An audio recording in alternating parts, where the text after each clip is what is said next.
কিন্তু অফকোর্স আমি এখনো ভার্জিন আছি, আমার চরিত্রে এখনো কোনো অব্দি দাগ কেউ লাগাতে পারেনি। আপনার চরিত্র ভার্জিন থাকলে তাহলে আপনি বলেছিলেন যে বিডি ইমরানের সাথে অনেক কিছু হয়েছে, তার মানে এখনো ভার্জিন আপনি ফাটে নাই? একটা পুরুষ কখন ভার্জিনিটি লুজ করে সেটা আপনাকে আগে জানতে হবে। একটা নারীর সাথে যখন সে সঙ্গম করে তখন তার ভার্জিনিটি লুজ হয়। অন্য দিক থেকে যদি কেউ রকম কোনো অত্যাচার হয় সেটাতে তো পুরুষ কখনো ভার্জিনিটি লুজ করে না, না, সেটা আপনাকে জানতে হবে। তো সেই দিক থেকে অফকোর্স আমি ভার্জিন এখনো, পবিত্র চরিত্রবান। পবিত্র বলতে কি বলবো? পবিত্র বলতে হচ্ছে আনটাচড এবং মানে কি বলবো, একদম ফ্রেশ ফ্রেশ। ডিসেন্ট। হ্যাঁ, মানে আপনাকে এখনো কেউ টাচ করেনি? দেখুন স্বইচ্ছা আমি কখনো কারোর সাথে করিনি কিছু। দেখুন ভাই মানে ক্যামেরায়, সান্ডি ক্যামেরায় তাকাও। কোনটা, এতগুলো ক্যামেরা তো সোজা সোজা সবাই পাবে, সবাই এদিক দিয়ে দাঁড়ালে আচ্ছা। তো স্বইচ্ছায় এখন অব্দি আমি কাউকে টাচ করতে আমার নিজের শরীরকে অক্ষত রেখেছি এখনো। না, নিজে কখনো চেয়েছেন? না দেখো, ভালোবাসার বা একটু ঘুরতে যাওয়া, হাত ধরে হাঁটা, এটা আমার সঙ্গী বা সঙ্গিনী যে হবে তার সাথে হয়তো সেইটুকুর মধ্যে সীমাবদ্ধ ছিলাম। ভাই না না বাধা সৃষ্টি করতেছেন। বাধা না ভাই, আমি বলি আমরা সাংবাদিকতা করি তো, আমাদের প্রশ্নগুলি কেটে দেয়, আপনি কি করেন মাউথটা হিসাব মুখের ভিতরে ধরেন। এটা এখানে যারা আছে আমাকে চিনে, জিজ্ঞেস করেন, আপনি হয়তো বা চিনেন না, হয়তো বা জানেন না আমার সম্পর্কে, নতুন জানেন আমার সম্পর্কে জানেন, তারপরে সমস্যা নাই, ঠিক আছে এইদিকে থাকেন ওদিকে যান না তো। মানে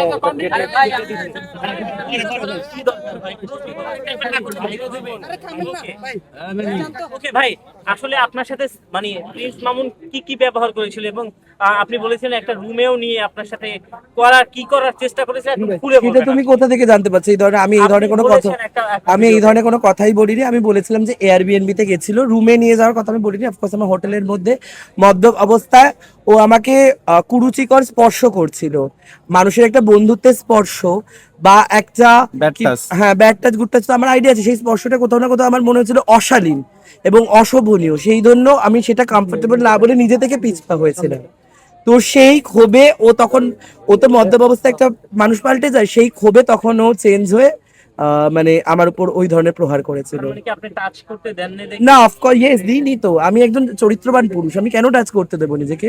চরিত্রবান না, পর্দাশীল আমি আজকে থেকে হয়েছি, পর্দাশীল পুরুষ। তাহলে মামুন চরিত্রবান পুরুষকে সাথে মামুনের কিভাবে পরিচয় হলো একটু শুরু থেকে জানতে চাই। মামুনের সাথে আমার পরিচয় হয়েছিল আমি প্রথমবার যে বাংলাদেশ থেকে এসেছিলাম, তো লায়লা আর মামুনের সাথে একটা কোল্যাব নিয়ে আমাদের একটা কমন ফ্রেন্ড পরিচয় করেছিল। ওরা বলেছিল ওরা এখানে খুব ভাইরাল, ওদের সাথে কোল্যাব করলে আমারও যেরকম ওপার বাংলার এপার বাংলার আমি দর্শক পাবো, ওরাও তুমি ওপার বাংলার দর্শক পাবে। তো সেই সময় ওদের মধ্যে কোনো ঝগড়া ছিল না, তো রীতিমতো আমি লায়লাপুর বাসা গিয়ে ইলিশ মাছ খেয়ে এসেছিলাম, সেইখানে আমার প্রথম পরিচয়। তারপরে সামনের ফোনটা কার? এইটা আমার, হ্যাঁ হ্যাঁ বলেন, বলে যান আপনি। হ্যাঁ, তো সেইখানে আমার প্রথম পরিচয় হয়েছিল। মানে পরিচয় হওয়ার পরে আসলে একটা মানুষ তো হুট করে টাচ করতে পারে না। না, তারপরে আমাদের মধ্যে অফকোর্স ফোনে একটা ভিডিও কলে, ভালো কলে একটা বন্ধুত্বের সম্পর্ক হচ্ছে। আমরা কল দিতাম, ও আমায় কল দিত, আমরা একসাথে পার্টি করেছি। তো সেই পরন দাঁড়িয়ে বন্ধুত্বের সম্পর্কটা আরো গাঢ় হয়েছিল। এবং পরের বার যখন ওদের মধ্যে দূরত্ব বেড়েছিল, মামুন নিজে বলেছিল যে ওকে লায়লার সাথে মিলিয়ে দিতে। তো সেই অবস্থায় আমি শুধুমাত্র ওদের মিলাতে আমি ইন্ডিয়া থেকে ফ্লাইট করে আমি ঢাকায় এসে ওদের মধ্যে মিলন স্থাপন করেছিলাম। এবং যেদিন মিলন স্থাপন করেছিলাম তার 2 ঘন্টা পরে এই ধরনের অত্যাচার আমার উপর হয়েছিল। আচ্ছা, আপনি বলেছেন যে 2023 সালে আপনি ভার্জিন ছিলেন, হ্যাঁ। এখনো কি ভার্জিন? দেখুন, এটা তো ব্যক্তিগত একটা প্রশ্ন, আমি এই প্রশ্নের উত্তর দিতে চাইছি না এই মুহূর্তে দাঁড়িয়ে। কিন্তু যেটা